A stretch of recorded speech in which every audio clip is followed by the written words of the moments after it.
सबको नमस्ते। आज हम हिंदी साहित्य के सुप्रसिद्ध कवि मैथिली शरण गुप्त द्वारा लिखित सखी व मुझसे कह कर जाते नाम का कविता पढ़ेंगे।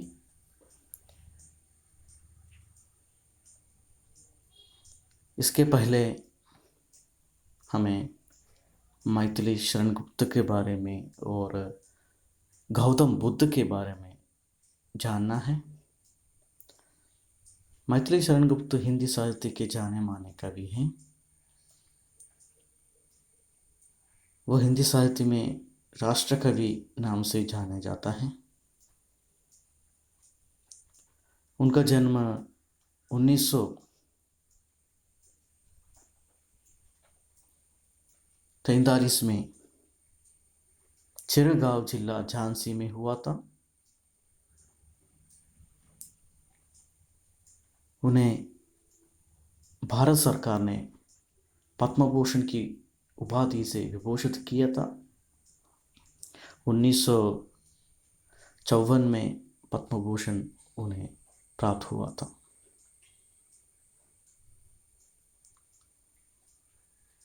उनकी प्रसिद्ध रचनाएं हैं रंग में भंग, जयद्रथवध, भारत भारती, साकेत, यशोधरा आदि।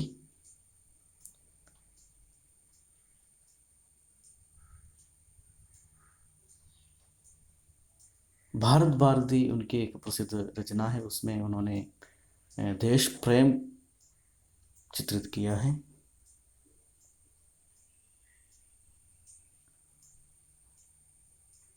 और उनकी एक प्रबंध काव्य या महाकाव्य है यशोधरा। ये कविता यशोधरा से लिया गया है। यशोधरा महाकाव्य के छोटी सी अंश है सखी वह मुझसे कह कर जाते नाम का ये कविता।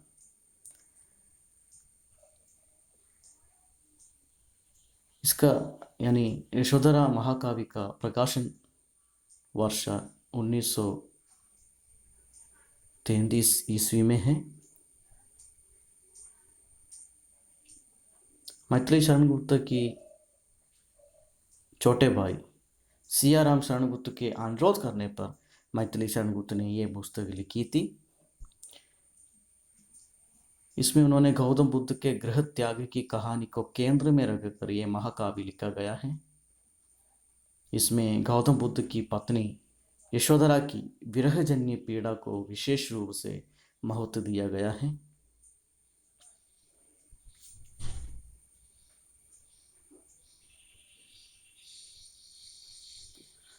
हिंदी साहित्यത്തിലെ മഹാനായ പ്രസിദ്ധനായ കവി मैथिली शरण गुप्त രചിച്ച കവിത സഖി വഹ് മുझसे कहकर जाते എന്ന് പറയുന്ന ഈ കവിതയാണ് നമ്മൾ ഇന്ന് പഠിക്കാൻ പോകുന്നത്. ഇത് പഠിക്കുന്നതിന് മുന്നേ നമുക്ക് मैथिली शरण गुप्त ആരാണെന്നും അതുപോലെ തന്നെ ഗൗതമ ബുദ്ധൻ ആരാണെന്നും അറിയേണ്ടതുണ്ട്.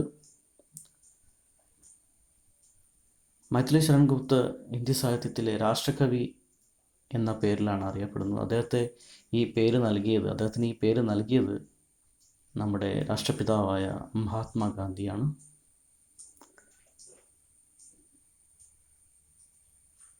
मैथिली शरण गुप्त 1943 ചിരഗാവ് ജില്ല ഝാൻസിയിലാണ് അദ്ദേഹം ജനിച്ചിരിക്കുന്നത്. അദ്ദേഹത്തെ ഭാരത സർക്കാർ പത്മഭൂഷൺ നൽകി ആദരിച്ചിട്ടുണ്ട്. 1954 അദ്ദേഹത്തെ പത്മഭൂഷൺ നൽകി ആദരിച്ചത്. അദ്ദേഹത്തിൻ്റെ പ്രസിദ്ധ രചനകളാണ് രംഗം മേ ഭംഗ്, ജയദ്രഥവധ്, ഭാരത് ഭാരതി, സാകേത്, യശോധര, ദ്വാപർ തുടങ്ങിയവ.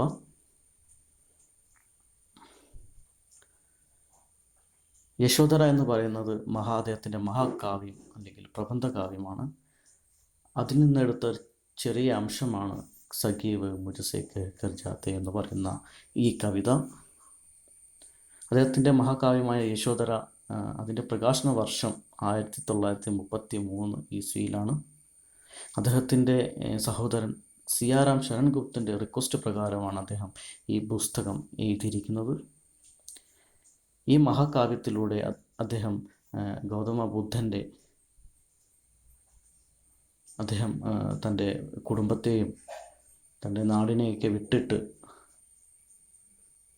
തപസ് ചെയ്യുന്നതിന് വേണ്ടിയിട്ട്, അധ്യാത്മതയിലേക്ക് പോകാൻ വേണ്ടിയിട്ട് പുറപ്പെടുകയാണ്.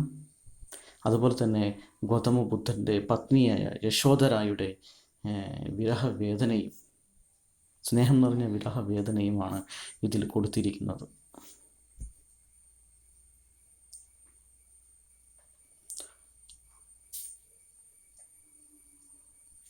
അടുത്തത് ഗൗതമ ബുദ്ധനെ കുറിച്ച് നമുക്ക് പഠിക്കാം.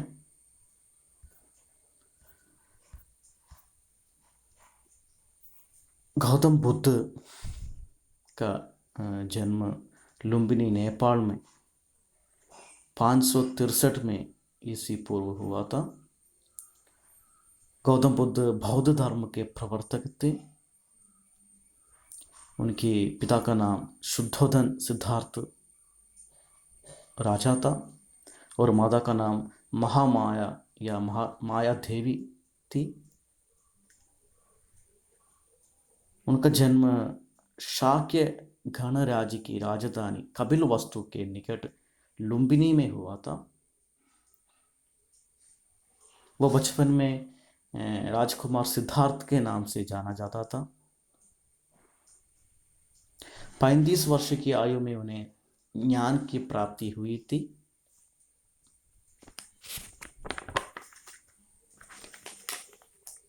उनके एकमात्र पुत्र था राहुल. उनकी पत्नी का नाम राजकुमारी यशोधरा थी.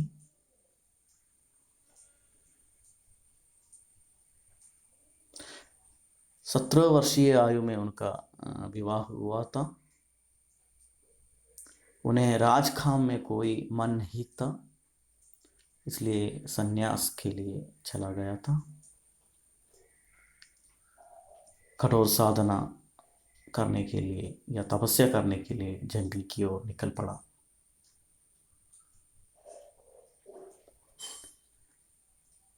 जब वो साधना या तपस्या के लिए निकल रहा था, तब उनकी पत्नी और पुत्र सो रहा था.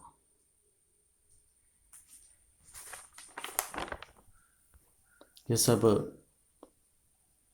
उस महाकाव्य के कुछ यहाँ कुछ प्रस्तुत कर रहा हूँ, चित्र प्रस्तुत कर रहा हूँ.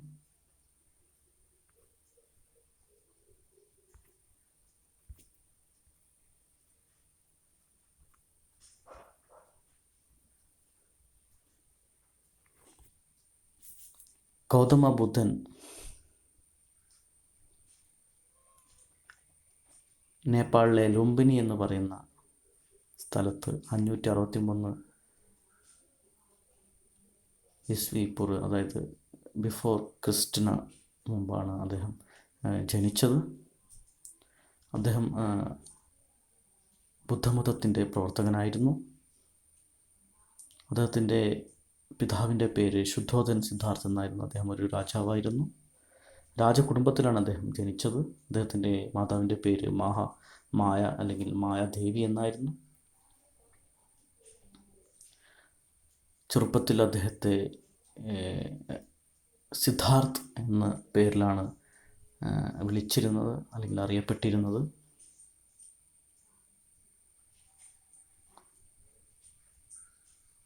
മുപ്പത്തഞ്ചാം വയസ്സിലാണ് അദ്ദേഹത്തിന് അധ്യാത്മത്തിലേക്ക് പോകണമെന്നുള്ള ഒരു ചിന്ത വരാൻ തുടങ്ങിയത്.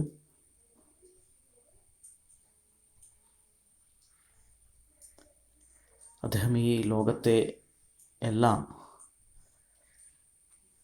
ത്യാഗം ചെയ്ത്, തൻ്റെ കുടുംബത്തെയും നാടിനെയും എല്ലാ സുഖ സൗകര്യങ്ങളും ത്യാഗം ചെയ്തിട്ട് വനത്തിലേക്ക് തപസ് ചെയ്യാൻ വേണ്ടിയിട്ട്, സാധനം ചെയ്യാൻ വേണ്ടിയിട്ട് പുറപ്പെടുകയാണ്.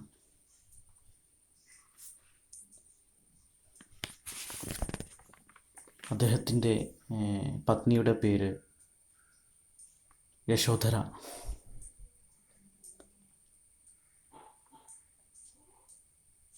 ശ്രീബുദ്ധൻ്റെ വിവാഹം 17 വയസ്സിലായിരുന്നു. അദ്ദേഹത്തിൻ്റെ ഏക പുത്രൻ രാഹുലാണ്.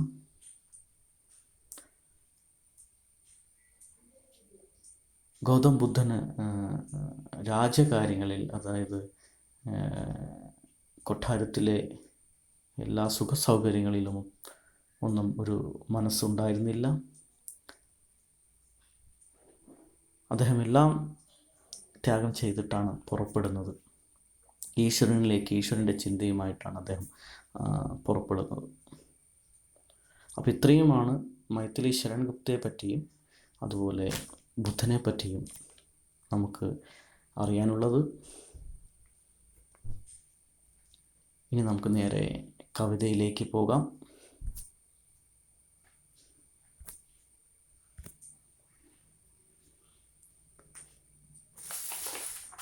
സഖി വേ മുജ്സെ കഹ്കർ ജാത്തെ. ഇത് മഹാകാവ്യമായ യശോധരയിൽ നിന്നാണ് എടുത്തിരിക്കുന്നത്. ആദ്യം ഈ കവിതയൊന്ന് നമുക്ക് ആലപിക്കാം. ഇതിൻ്റെ തുടക്കം ഇങ്ങനെയാണ്. സിദ്ധി ഹേതു സ്വാമി ഗയേ യേ ഗൗരവ് കി ബാത് പർ ചോരി ചോരി ഗയേ യഹി ബഡാ വ്യാഘാത്. ഈ 2 വരികൾ ഇതിനകത്ത് മിസ്സിംഗ് ആണ്. അപ്പോൾ തുടക്കം ഇങ്ങനെയാണ്. സിദ്ധി ഹേതു സ്വാമി ഗയേ യേ ഗൗരവ് കി ബാത് പർ ചോരി ചോരി ഗയേ യഹി ബഡാ വ്യാഘാത്. സഖി വേ മുझसे कह कर जाते, कह तो क्या मुझको वे अपनी पद बाधा ही पाते. मुझको बहुत उन्होंने माना, फिर भी क्या पूरा पहचाना. मैंने मुख्य उसी को जाना जो वे मन में लाते. सखी वे मुझसे कह कर जाते. स्वयं सुसज्जित करके क्षण में प्रियधम को प्राणों के पण में, हम ही बेच देती है रण में शास्त्र धर्म के नाते. सखी वे मुझसे कह कर जाते. हुआ ना यह भी भाग्य अभागा, किस पर विफल गर्व अब जागा. जिसने अपनाया था त्यागा, रहे स्मरण ही आते.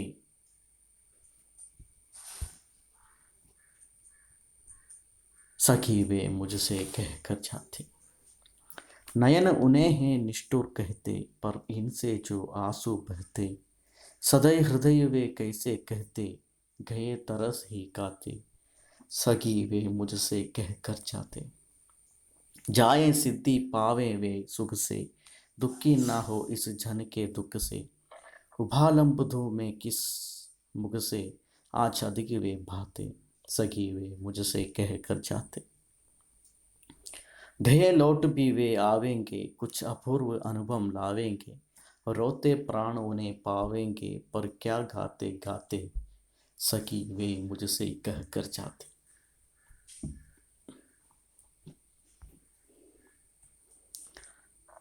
സഖി വേ മുझसे कहकर जाते എന്ന് പറയുന്ന ഈ കവിതയിലൂടെ യശോധര എന്ന് പറയുന്ന ഗൗതമ ബുദ്ധൻ്റെ പത്നിയുടെ വിരഹവേദനവും സ്നേഹം നിറഞ്ഞ വേദന ആണ് ചിത്രീകരിച്ചിരിക്കുന്നത്. തൻ്റെ പത്നിയോടും പുത്രനോടും പറയാതെ, അവർ കാണാതെ ഇവിടെ ഗൗതമ ബുദ്ധൻ ആധ്യാത്മതയിലേക്ക്, ഈശ്വരനിലേക്ക്, പരമാത്മാവിലേക്ക് തപസ് ചെയ്യാൻ വേണ്ടിയിട്ട് വനത്തിലേക്ക് യാത്ര തിരിക്കുകയാണ്. എല്ലാ സുഖ സൗകര്യങ്ങളും വെടിഞ്ഞിട്ടാണ് ഇവിടെ ബുദ്ധൻ യാത്ര തിരിക്കുന്നത്. ആ സമയത്ത് ഇതറിഞ്ഞ് അവരുടെ പത്നി തൻ്റെ വേദന ഇവിടെ വ്യക്തമാക്കുകയാണ്. നമുക്ക് കവിതയുടെ അർത്ഥത്തിലേക്ക്, ഭാവാർത്ഥത്തിലേക്ക് പോകാം. सिद्धि हेतु स्वामी गए ये गौरव की बात, पर चोरी चोरी गए यही बड़ा व्याघात. യശോധര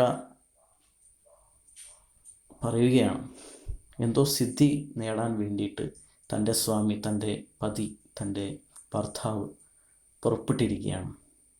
വളരെ അഭിമാനമുള്ള കാര്യമാണ്. അദ്ദേഹത്തെ സംബന്ധിച്ചത് അഭിമാനമുള്ള കാര്യമാണ്. पर चोरी चोरी गए यही बड़ा व्याघात. പക്ഷേ ആരും കാണാതെ, ആരെയും അറിയിക്കാതെ ആണ് അദ്ദേഹം പോയിരിക്കുന്നത്. എന്നെ വല്ലാതെ വേദനിപ്പിക്കുന്നു. വ്യാഘാത് വേദന, ഗൗരവ് അഭിമാനം. ചോരി ചോരി, ചോരി എന്ന് പറയുന്നത് മോഷ്ടിക്കുക എന്നാണ് അർത്ഥം. ഇവിടെ പതുങ്ങി അല്ലെങ്കിൽ ആരെയും അറിയിക്കാതെ പോയി എന്നാണ് ഇവിടെ അർത്ഥമാക്കുന്നത്. सखी वे मुझसे कहकर जाते, कह तो क्या मुझको वे अपनी पद बाधा ही पाते. യശോധര പറയുകയാണ്, ഒരു നിമിഷം എന്നോടൊന്ന് പറഞ്ഞു പോയിരുന്നെങ്കിൽ. സഖി തൻ്റെ ഭർത്താവിനോട് പറയുകയാണ്, എൻ്റെ ഭർത്താവ് അവരെന്നോട് ഒന്ന് പറഞ്ഞു പോയിരുന്നെങ്കിൽ, എന്നോടൊന്ന് പറഞ്ഞു പോയിരുന്നെങ്കിൽ എന്നാണ് ഈ കവിതയുടെ പേര് തന്നെ. കഹത്തോ ക്യാ മുജ്കോ വേ അപ്നി പദ് ബാധാ ഹി പാത്തേ. അങ്ങനെ ഒരു കാര്യം, ഞാനിവിടെ പോവുകയാണ്, ഞാൻ ഇവിടെ നിന്ന് വിട്ടു പോവുകയാണ്, ഞാൻ എല്ലാവരെയും ഉപേക്ഷിച്ച് പോവുകയാണെന്ന് ഒരു വാക്ക് എന്നോട് പറഞ്ഞു പോയിരുന്നെങ്കിൽ അദ്ദേഹത്തിൻ്റെ പോക്ക് അവിടെ തടസ്സപ്പെടുമായിരുന്നോ? യശോധര സ്വയം ചോദിക്കുകയാണ്. അവർ സ്വയം ക്വസ്റ്റ്യൻസ് ചോദിക്കുകയാണ് തന്നോട് തന്നെ. എന്നിട്ട് ഉത്തരവും പറയുന്നത് അവർ തന്നെയാണ്.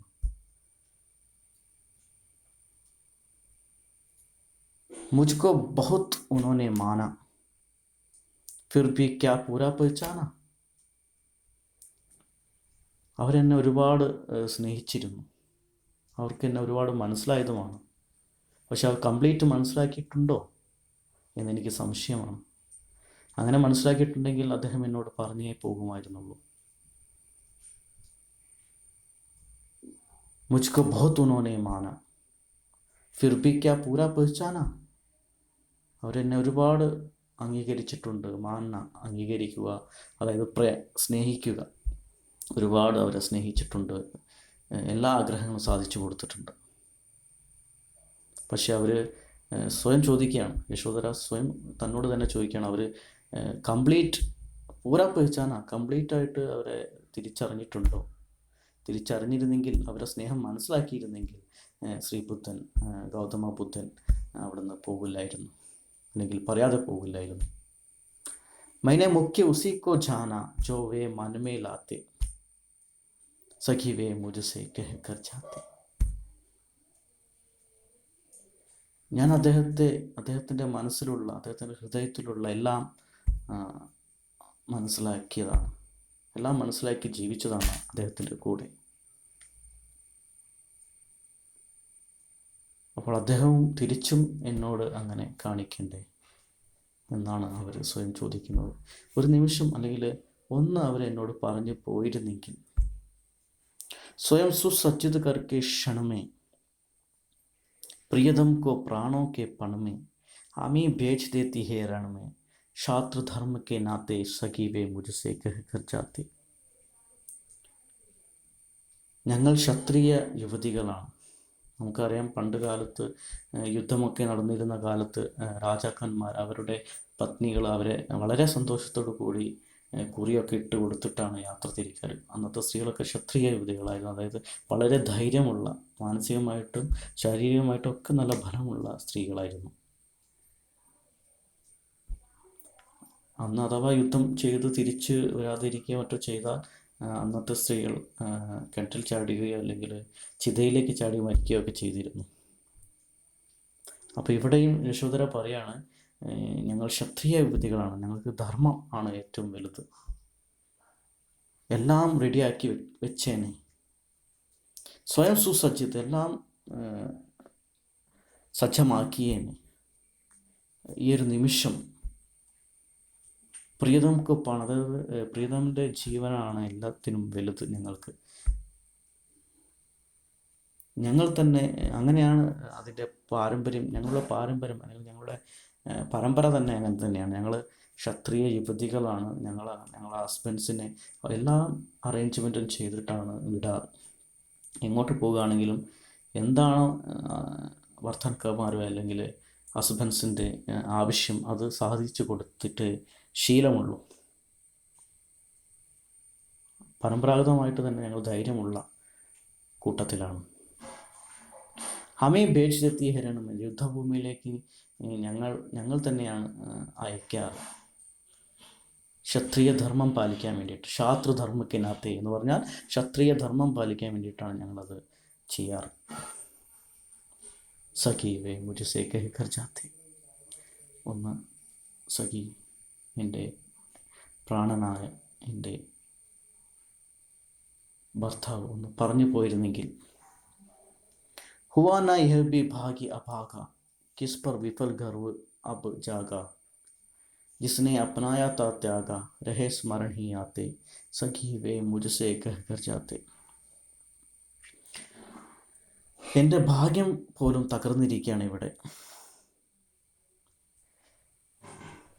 എൻ്റെ എല്ലാ ഭാഗ്യവും തകർന്നിരിക്കുകയാണ്. ഞാൻ സിദ്ധാർത്ഥൻ എന്ന് പറയുന്ന രാജകുമാരനെ വിവാഹം ചെയ്ത സമയത്ത് ഞാൻ ഒരുപാട് ഭാഗ്യം ചെയ്തവളായിരുന്നു. അന്ന് ഞാൻ ഒരുപാട് എന്നോട് തന്നെ അഭിമാനം തോന്നിയിരുന്നു. കിസ് പർ വിഫൽ ഗർവ് അബ് ജാഗ, ഇപ്പം എവിടെയാണ് ആ അഭിമാനം? ജിസ്നെ അപ്നായ താ ത്യാഗ, രഹേ സ്മരൺ ഹി ആത്തെ, ഇപ്പം എവിടെയാണ് ആ അഭിമാനം, ആ ത്യാഗം?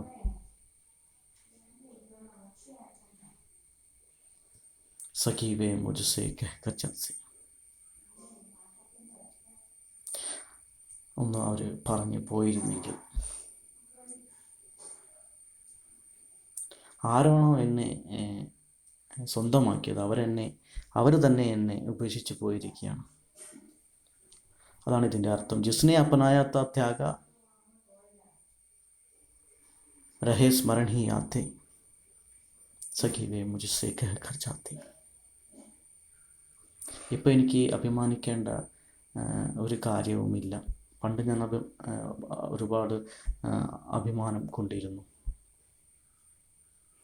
ആരാണോ എന്നെ സ്വന്തമാക്കിയത് അവർ തന്നെ എന്നെ ഉപേക്ഷിച്ച് പോയിരിക്കുകയാണ്. അപ്പോൾ അതുകൊണ്ട് തന്നെ എനിക്ക് ഇപ്പോൾ അഭിമാനിക്കേണ്ട ഒരു കാര്യവുമില്ല.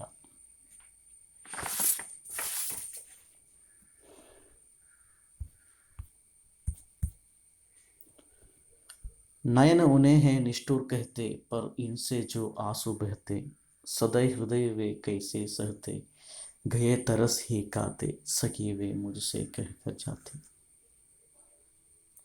കണ്ണ് അദ്ദേഹത്തെ നിഷ്ഠൂരനാണെന്ന് വിളിച്ചേക്കാം. നയൻ ഉനേഹെ നിഷ്ഠൂർ കത്തെ, എനിക്ക് എന്തെന്നാൽ കണ്ണ് അദ്ദേഹത്തെ കണ്ട് മതിയായില്ല. എൻ്റെ കണ്ണിന് അദ്ദേഹത്തെ, അല്ലെങ്കിൽ ഞാൻ അദ്ദേഹത്തെ കണ്ട് എനിക്ക് മതി ആയിട്ടില്ല.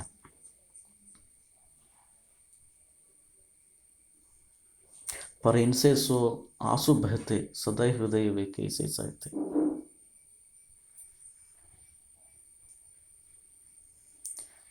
ഇവിടെ കണ്ണ്, അതായത് തൻ്റെ കണ്ണ് പോലും ആഗ്രഹിക്കുകയാണ് അദ്ദേഹത്തെ കാണാൻ. എപ്പോഴും കണ്ടിരിക്കാനാണ് ആഗ്രഹിക്കുന്നത്. അങ്ങനെയാണെങ്കിൽ ഹൃദയം എങ്ങനെയാണത് സഹിക്കുക? സദൈ ഹൃദയവേ കൈസേ സഹത്തെ, ഗയെ തരസ് ഹി കാത്തെ, സഖി വേ മുझसे कह कर जाते.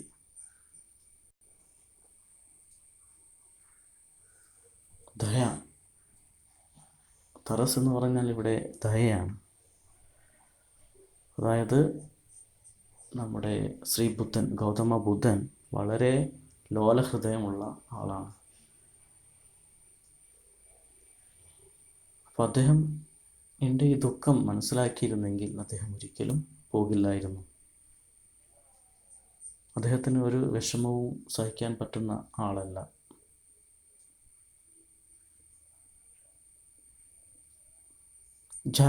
जाए सिद्धि पाओ वे सुख से, दुखी ना हो इस जन के दुख से, उबालंब दो मैं किस मुख से, आजादी के वे बातें सखी वे मुझसे कह कर जाते. ചായ സിദ്ധി പാവേ വേ സുഖ് സേ, ഞാൻ ആഗ്രഹിക്കുന്നത് അദ്ദേഹം എന്താണോ നേടാൻ പോയത്, എന്ത് സിദ്ധിയാണോ നേടാൻ പോയത് അത് നേടട്ടെ. വളരെ സന്തോഷത്തോടെ നേടട്ടെ. സുഖസേ ദുഃഖി നാ ഹോ ഇസ് ജനകെ ദുഃഖസേ.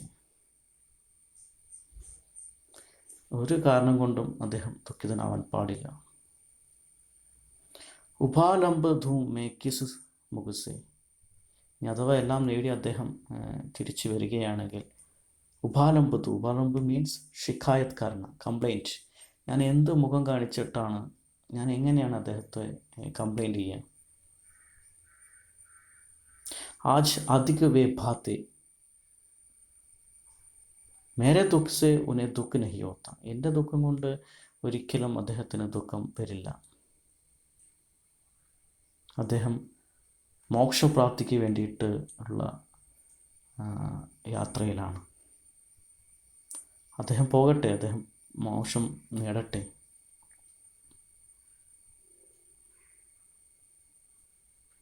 അദ്ദേഹം ഇപ്പോൾ എൻ്റെ അടുത്തില്ല. അതുകൊണ്ട് തന്നെ എനിക്ക് വല്ലാതെ സങ്കടം തോന്നുന്നതും അതുകൊണ്ട് തന്നെയാണ്. കണ്ണില്ലെങ്കിലേ കണ്ണിൻ്റെ വില അറിയുന്നു എന്ന് പറയുന്നത് പോലെയാണ്. അകലുമ്പോഴാണ് നമ്മൾ അതിൻ്റെ സ്നേഹവും വിരഹവും ഒക്കെ നമ്മൾ അറിയാം. അപ്പോൾ എനിക്ക് അതുകൊണ്ടാണ് അദ്ദേഹത്തെ ഏറ്റവും ഇഷ്ടം തോന്നുന്നത്. അദ്ദേഹം എൻ്റെ അടുത്തില്ല. ആ ചതികവേ ബാത്തി. ഇപ്പോൾ എനിക്ക് അത് അദ്ദേഹത്തെ വളരെ ഇഷ്ടം, അദ്ദേഹത്തോടുള്ള ഇഷ്ടം കൂടി വരികയാണ്. ബാത്തെ അച്ഛാ ലഗന സഖീവേ മുജസേ കഹ്കർ ജാത്തെ. ഒന്ന് അദ്ദേഹം എന്നോട് പറഞ്ഞു പോയിരുന്നെങ്കിൽ.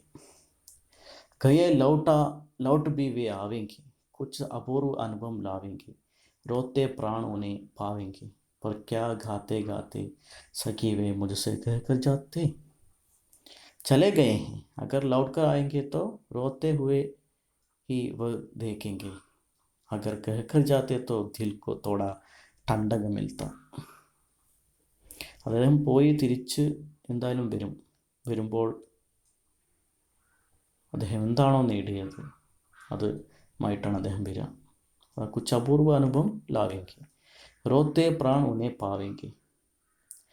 യശോധര സ്വയം ചോദിക്കുകയാണ്, എന്നെ കരഞ്ഞുകൊണ്ടുള്ള ആയിരിക്കാം അദ്ദേഹം, കരഞ്ഞുകൊണ്ടുള്ള പത്നിയായിരിക്കാം അദ്ദേഹം വരികയാണെങ്കിൽ.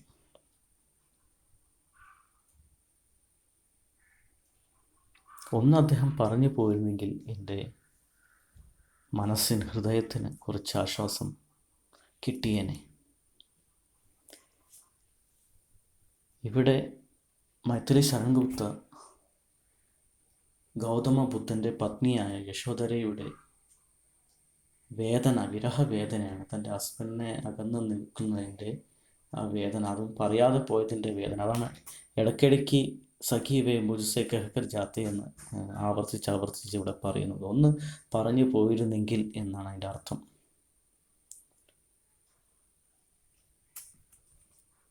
ശ്രീബുദ്ധൻ്റെ അല്ലെങ്കിൽ ഗൗതമ ബുദ്ധൻ്റെ ഹൃദയം എന്ന് പറഞ്ഞാൽ ലോലമായ ഹൃദയമാണ്. ആരെയും വിഷമിപ്പിക്കുന്നതോ ആരും വിഷമിച്ചിരിക്കുന്നതോ അദ്ദേഹത്തിന് സഹിക്കാൻ പറ്റില്ല. അപ്പോൾ അതുകൊണ്ട് തന്നെ തൻ്റെ ഭാര്യയെ മനസ്സിലാക്കാൻ അദ്ദേഹത്തിന് സാധിച്ചില്ല. ഒന്ന് പറഞ്ഞു പോയിരുന്നെങ്കിൽ ചിലപ്പോൾ അവർ തടസ്സമായേക്കാം. പക്ഷേ അങ്ങനെ ഒരിക്കലും ചിന്തിക്കാൻ പാടില്ലായിരുന്നു. കാരണം ക്ഷത്രിയ കുടുംബത്തിൽപ്പെട്ട ഒരാളായിരുന്നു നമ്മുടെ യശോധരയും. പണ്ടൊക്കെ രാജാക്കന്മാർ യുദ്ധത്തിനൊക്കെ പോകുമ്പോൾ വളരെ സന്തോഷത്തോടു കൂടിയാണ് യാത്രയാക്കാറ്. അതേ പാരമ്പര്യം തന്നെയാണ് നമ്മുടെ യശോധരയും നടത്തി പോന്നിരുന്നത്. പക്ഷേ അവരെ മനസ്സിലാക്കാൻ നമ്മുടെ ശ്രീബുദ്ധന് സാധിച്ചില്ല. അവർക്ക് ദുഃഖം തോന്നും, അല്ലെങ്കിൽ അവർ അദ്ദേഹത്തിൻ്റെ യാത്രയെ തടസ്സപ്പെടുത്തുമെന്നുള്ള ചിന്തയിലാണ് അദ്ദേഹം ആരോടും പറയാതെ അവിടെ നിന്ന് പോയത്. യശോധര പണ്ട് ഒരുപാട് അഭിമാനം കൊണ്ടിരുന്നു. കാരണം നമ്മുടെ സിദ്ധാർത്ഥ് എന്നായിരുന്നു അദ്ദേഹത്തിൻ്റെ ചെറുപ്പത്തിലെ പേര്. അദ്ദേഹത്തെ വിവാഹം ചെയ്തത് കാരണം ഒരുപാട് അഭിമാനം കൊണ്ടിരുന്നു. പക്ഷേ ഇപ്പോൾ ആ അഭിമാനം ഇപ്പോൾ ഇല്ല. കാരണം ഇവർ തന്നോട് പറയാതെ പോയിരിക്കുകയാണ്. അതുകൊണ്ട് അഭിമാനം കൊള്ളാനുള്ള കാരണം ഇവിടെ ഇല്ല. തൻ്റെ ഭാഗ്യമൊക്കെ നഷ്ടപ്പെട്ടിരിക്കുകയാണ്, തകർന്നിരിക്കുകയാണ്. അതുകൊണ്ട് തന്നെ അഭിമാനം കൊള്ളേണ്ട ആവശ്യമില്ല. ആരാണോ തന്നെ സ്വന്തമാക്കിയത് അദ്ദേഹം തന്നെ ത്യാഗം ചെയ്തിരിക്കുകയാണ്. അപ്പോൾ അതൊക്കെ ആലോചിച്ചിട്ട് ഇവിടെ യശോദരിക്ക് വളരെ ദുഃഖം തോന്നുകയാണ്. എന്നിട്ടും അദ്ദേഹം ജയിച്ചു വരട്ടെ, അല്ലെങ്കിൽ അദ്ദേഹം നേടി വരട്ടെ, അദ്ദേഹം എന്തിനാണോ പോയത് അത് നേടി വരട്ടെ എന്ന് ഇവിടെ മനസ്സിൽ അവർ പ്രാർത്ഥിക്കുകയാണ്. പക്ഷെ തിരിച്ചു വരികയാണെങ്കിൽ ആ സമയത്ത് എന്നെ കരയുന്ന രീതിയിൽ, അല്ലെങ്കിൽ എൻ്റെ കണ്ണുനീരായിരിക്കും അദ്ദേഹം കാണുക. അഥവാ ഒന്ന് പറഞ്ഞു പോയിരുന്നെങ്കിൽ എൻ്റെ ഹൃദയത്തിന് കുറച്ച് ആശ്വാസം ലഭിച്ചേനെ എന്നാണ് ഇവിടെ യശോധര വ്യക്തമാക്കുന്നത്. നമ്മുടെ മൈഥിലി ശരണൻഗുപ്ത ഇവിടെ യശോധരയുടെ ഹൃദയത്തിൻ്റെ നന്മയും അതായത് ഗൗതമ ബുദ്ധൻ്റെ ഹൃദയവും, അതുപോലെ അവരിപ്പോൾ ഒരു അമ്മയാണ്. അപ്പോൾ ഒരുപാട് ഉത്തരവാദിത്തങ്ങൾ അവർക്ക് ഉണ്ടാകും. ഒരു പത്നിയുടെ ഉത്തരവാദിത്തം ഉണ്ട്, അവർക്ക് ഒരു അമ്മയുടെ ഉത്തരവാദിത്തം ഉണ്ട്. അപ്പോൾ ഹസ്ബൻഡ് പറയാതെയൊക്കെ പോകുമ്പോൾ ഉണ്ടാകുന്ന വേദന ഏത് സ്ത്രീക്കും ഉണ്ടാകുന്ന പോലെയുള്ള വേദനയാണ് അവർക്കും ഇവിടെ. പക്ഷേ രാജകുടുംബത്തിലായത് കാരണം അവർ ഒരുപാട് കാര്യങ്ങൾ സഹിച്ചേ പറ്റൂ. ഒരുപാട് കാര്യങ്ങൾ സഹിച്ചിട്ടൊക്കെയാണ് വളർന്നു വന്നിട്ടുണ്ടാവുക. ഇത്രയേ ഉള്ളൂ ഈ കവിത. Thank you so much.